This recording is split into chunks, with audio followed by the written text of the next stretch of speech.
예수와 하나 되기 39번째 하나님 나라의 비밀. 마가복음 4장 11절. 이르시되 하나님 나라의 비밀을 너희에게는 주었으나 외인에게는 모든 것을 비유로 하나니. 유대인들은 메시아가 오시면 악한 세상을 정복하여 평화롭게 다스릴 것을 믿고 있었습니다. 하지만 예수님은 그들이 기대하는 것을 보여주지 않았습니다. 그러나 예수님께서 행하신 기적은 전능하신 하나님이 함께하지 않으면 있을 수 없는 것이었습니다. 그들은 무엇이 하나님의 뜻인지 갈등했을 것입니다. 우리는 하나님 나라를 완전한 행복이 있는 곳으로 생각할 수 있습니다. 그러나 우리가 왕이 되고 천사의 능력이 있어도 우리가 온전하지 않으면 전쟁하게 됩니다. 하나님의 복을 누리려면 먼저 예수님처럼 온전해져야 합니다. 말씀을 믿지 않으면 비유로만 남게 됩니다. 전능한 하나님은 세상을 진리로 통치하고 있습니다. 그러나 하나님은 영이시라 보이지 않습니다. 그래서 의인은 믿음으로 살아야 합니다. 하지만 죄인은 하나님의 뜻을 따라 의롭게 살아가는 것을 원치 않습니다. 죄인이 의롭게 사는 것은 괴롭습니다. 그래서 죄인의 눈에는 악한 세상만 보입니다. 하나님 나라를 보려면 내가 원하는 천국이 아니라 예수님께서 보이신 삶을 보아야 합니다. 하나님 나라는 하나님이 우리와 함께하여 진리로 다스리는 것을 말합니다. 우리는 믿음으로 순종해야 하나님께서 함께하심을 볼 수 있습니다. 예수님은 아버지의 뜻을 따라 십자가에 죽기까지 순종하여 하나님의 영광을 보여주었습니다. 하나님 나라의 비밀은 우리가 자신을 부인하고 예수님을 믿고 따르는 것입니다. 우리가 예수님과 하나 되는 것은 전능한 하나님이 나의 아버지가 되는 것입니다. 하나님 나라가 우리 안에 있어 우리의 것이 되는 것을 말합니다.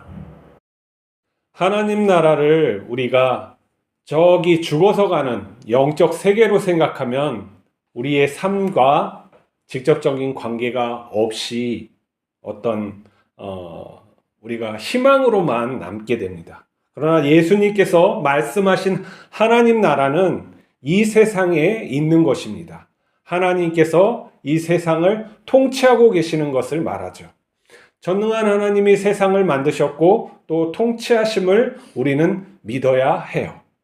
하지만 우리가 그것을 믿지 않는 것은 우리가 이 세상에서 바라는 것이 있기 때문에 그래요. 우리가 바라는 것은 무엇입니까? 우리가 행복하게 안전하게 내가 원하는 것을 하면서 살기를 원하는 것이죠. 그런데 우리가 그것을 다 원한다고 합시다. 다 원해요. 근데 각자 다를 거예요. 각자 다른 것은 좋은데 그것이 서로에게 도움이 돼야 되겠죠. 나의 바람이 다른 사람에게 해가 된다면은 그것은 진리가 되지 못해요. 서로 싸우게 될 뿐이죠. 그래서 하나님께서는 진리를 보여주셨고 또 그 진리 안에서 살라고 하는 거예요. 그러면은 어떻게 해야 되냐면 내가 진리가 되는 것 수밖에 없는 거예요. 하지만 우리가 진리가 될 수 있습니까? 진리가 될 수가 없죠. 우리는 본디 죄인이기 때문에. 그래서 사람은 하나님께서 주시는 은혜로 말미암아 하나님의 자녀가 되어야 되는 거예요. 그래서 자기를 부인하고 예수님과 하나 되는 그것을 함께 살아가야 되는 거죠. 근데 하나님과 예수님과 하나 되는 그 삶, 동행하는 삶은 내가 원하는 삶을 포기해야지만 가능한 거죠. 내가 원하는 것은 여기 있고 하나님이 뜻하신 진리의 세계는 여기 있다면은 이것과 이것은 맞지 않아서 동행할 수가 없는 거예요. 그렇기 때문에 내가 원하는 것이 무엇인지, 내가 바라는 것이 무엇인지 깊이 생각해 봐야 돼요. 그게 진리와 부합하는 것인지, 영원한 가치가 있는 것인지, 이걸 갖다가 생각해 봐서 그게 아니라 그러면은 버려야 되는 것이죠. 그리고 하나님께서 복 주심을 믿어야 돼요. 나의 현실이 지금 어려워요. 힘들어요. 그러면 그것이 어디서부터 발생된 것인지 따져봐야 되겠죠. 나의 삶이 온전하게 성실하게 살았는데도 그런지. 제가 말씀했지만은 선한 것은 성실한 거예요. 그냥 착한 마음으로 무엇인가를 주고 그런 것을 우리는 선하다고 하지 않아요. 성실한 거예요. 성실하고 진리되지 않으면 착한 것이 아니에요. 내 삶이 그렇게 살아왔는데도 어려움이 있는 것인지 아니면 그렇게 살지 못했는데 그러한 어려움이 있는 것인지 따져봐야 돼요. 그리고 내가 성실하게 못 살았으면 지금이라도 성실하게 하나님 앞에 살아서 그렇게 해야 돼요. 나의 괴로움이 어디서 온 것인지 따져봐야 된다는 것이죠. 그것을 나는 고쳐지지 않고 내 삶을 돌아봐서 내가 온전히 살지도 않았는데 나의 현실만 억울하다고 하나님께 하소연하면 안 된다는 거예요. 자, 우리가 하나님을 믿는 것은 쉽지 않아요. 하나님을 믿는다는 것은 그냥 아멘 그렇게 믿고 합니다 이런 것이 아니에요. 하나님을 알아야 되는 거죠. 하나님이 정말 선하신지 전능하신지 그분의 삶이 어떤 것인지 내가 알지 못하면 안 되는 거예요. 그래서 사귐이 필요한 거죠. 우리가 그 사귐을 날마다 해야 돼요. 가까워지려면 어떻게 해야 돼요? 자주 만나야 되잖아요. 하루에도 자주 만나고 이야기를 하고 마음을 나눠야지 알 수가 있는 것이죠. 뭐 일주일에 한 번 가가지고 내 뜻대로 구하고 그냥 설교 내용 보면 좋은 내용이구나 딱 하고 이 무슨 사귐이 있겠어요. 내 삶에 실질적으로 하나님과 동행하는 삶을 살려면 매일 가까이 되면서 그분이 어떠한 분이신지 알려고 애를 써야죠. 하나님은 항상 함께 하고 계세요. 옆에 계신단 말이에요. 찾지 않고 내가 원하는 것을 자꾸 요구해서 하나님께서 주실 수가 없는 것이죠. 자, 하나님 나라는 유대인들은 어떻게 했냐면 다윗 왕처럼 메시아가 와서 세상을 통치하고 하나님의 법대로 다스릴 그런 메시아를 기다리고 있었어요. 근데 예수님이 오자 예수님은 이 메시아가 아닌 것 같아요. 그분이 행하시는 기적 모든 것은 하나님께서 함께 하셔야만 될 수 있는 건데 그들이 원하는 것은 해주지 않았다는 거죠. 세상을 갖다가 정복하고 그 평화로 힘으로 능력으로 다스리지 않았다는 거예요. 그래서 예수님을 믿지 않은 거죠. 지금도 이 세상에 그러한 메시아를 기다리는 사람들이 많이 있죠. 근데 그 메시아가 진정으로 오면은 내가 심판받을 자인지 아닌지 알 수 있어요? 우리가 그렇게 메시아 앞에 하나님 앞에 온전한 삶을 살고 있느냐는 거예요. 예수님이 보시기에는 그렇지 않다는 거예요. 진정 하나님께서 너희에게 오셔서 심판의 잣대로 너희를 보면 다 죽을 수밖에 없다는 거예요. 그렇기 때문에 예수님께서 자기 목숨을 버려서 죄를 사해 주시는 거예요. 그리고 자기 생명을 주어서 너희가 새롭게 태어나야 된다는 것을 주시는 거예요. 그게 세례 요한이 그리고 예수님께서 성령을 통해서 우리를 갖다 거듭나게 하시는 거예요. 내가 죽지 않는 삶을 갖다가 한 번이라도 죽어서 이 경험되어지는 이것이 없다면 내가 진정으로 다시 태어나지 않으면 하나님 나라에 들어갈 수 없는 것이죠.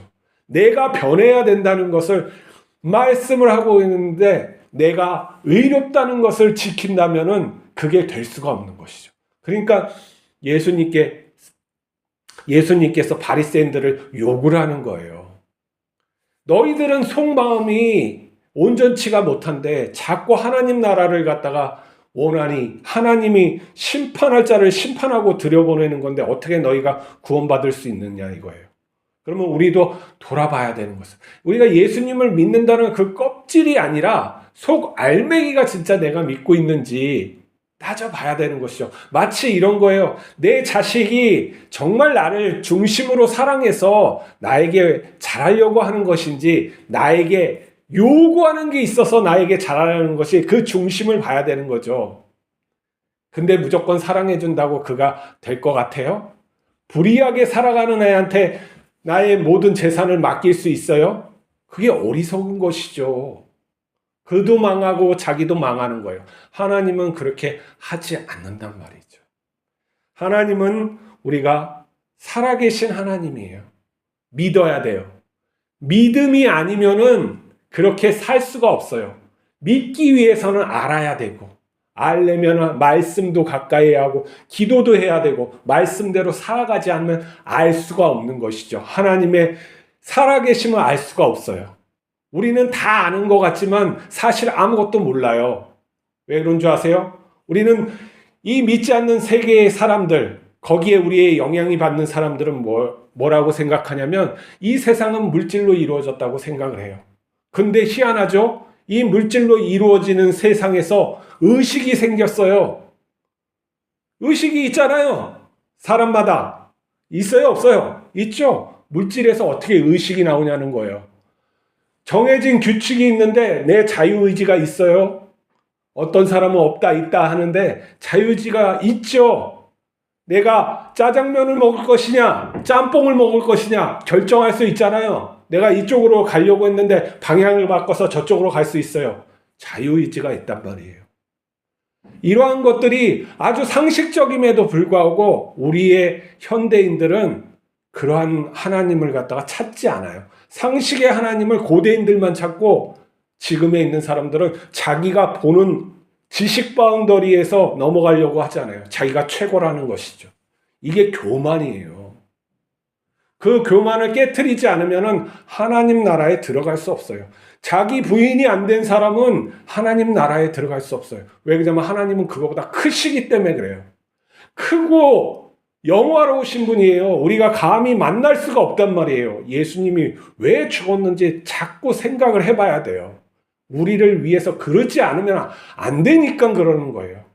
자꾸 성령을 부인하는데 성령이 아니면 우리가 하나님의 자녀가 될 수가 없어요. 우리 그 존재, 의식, 죄인의 의식으로는 하나님이 구원하시지 않는단 말이에요. 구원할 수가 없죠. 죄인을 어떻게 하겠어요? 그 죄인을 아름다운 곳에 갖다 놓으면 죄짓지 선하게 변하겠습니까? 아니에요. 하나님은 근본된 우리를 바꾸시는 분이에요. 이 세상은 하나님의 자녀를 탄생시키는 요람과 같아요. 모태와 같단 말이에요. 그것을 깨달아야 돼요. 하나님을 사모해서 그것을 알아야 되는 것이죠. 하나님 나라는 그런 것처럼 우리 마음에서 하나님과 연합함으로 시작되고 하나님과 함께 하시고 또 살아계심을 우리의 삶에서 느낄 수 있는 거예요. 예수님의 부활처럼 우리의 삶 속에서도 놀라운 기적이 일어날 줄 믿습니다. 기도합시다. 거룩하신 하나님 아버지, 하나님 나라를 우리가 주셨음에도 불구하고 믿지 못하여 들어가지 못하는 어리석음이 있습니다. 아직도 내 자신을 더 사랑하고 나의 자신을 부인하지 못하는 그러한 어리석음이 있습니다. 우리의 미련함을 용서해 주시고 우리를 부인시켜 주시옵소서. 하나님 나라를 알게 하여 주시고 들어가서 하나님과 영원히 살 수 있게 복을 내려 주시옵소서. 예수 그리스도의 이름으로 기도하옵나이다. 아멘.